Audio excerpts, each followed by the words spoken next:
Assertion यहां पर दिया गया है when radius of a circular loop carrying a steady current is doubled its magnetic moment becomes 4 times.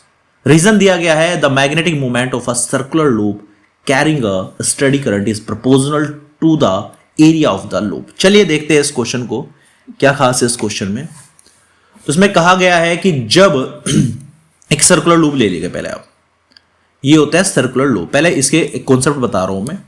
मान के चलो इसका एरिया ए है, इसकी रेडियस आर है, तो जो मैग्नेटिक मोमेंट होगा वो होता है एन आई ए के इक्वल। एन क्या है, कितने नंबर ऑफ टर्न्स है इसके अंदर, आई क्या है, इसमें कितना करंट फ्लो हो रहा है, और ए क्या है, इसका एरिया है, जो आप पाई आर स्क्वायर भी लिख सकते हो, एन आई। ये डिपेंड करता है कि जो लूप है किस प्रकार का। अगर लूप स्क्वायर टाइप है तो एल इंटू बी आ जाएगा, ठीक है, ए का स्क्वायर आ जाएगा, साइड का स्क्वायर आ जाएगा।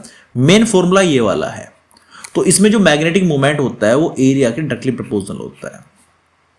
अब यहां पे कहा गया है कि जब रेडियस है सर्कुलर लूप की वो हम डबल कर दे। मान के चलो पहले रेडियस हमारी आर थी, अब आपने डबल कर दी यानी कि 2r कर दी। अब मैग्नेटिक मोमेंट पे क्या फर्क पड़ेगा, आप देख सकते हैं m directly proportional to a होता है। अच्छा, m directly proportional pi r square लिख सकता हूं a को मैं। अच्छा, जब प्रोपोर्शनल आप लगाते हैं सारे कॉन्स्टेंट आपको गायब करने पड़ते हैं।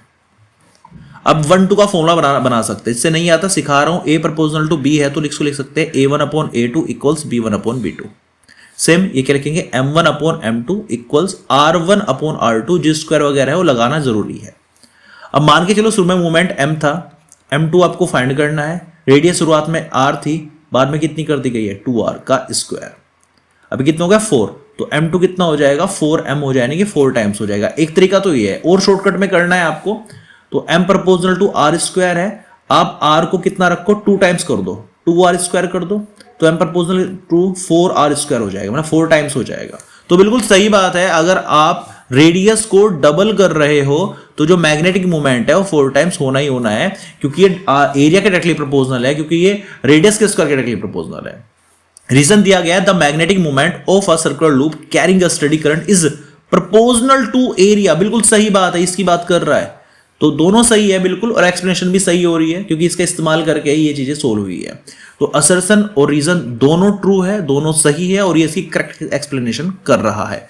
मेन फॉर्मूला मैग्नेटिक मोमेंट का m इक्वल्स NIA याद रखना, और एरिया आप लूप के अकॉर्डिंग रखना, रट्टा मत मार लेना कि पाई आर स्क्वायर ही होता है। मान के चलो अगर रेक्टेंगुलर लूप आ गया तो L इंटू बी लेना है यहाँ पे, ठीक है, ध्यान रखना, एरिया निकालना है आपको, इस चीज का ध्यान रखना।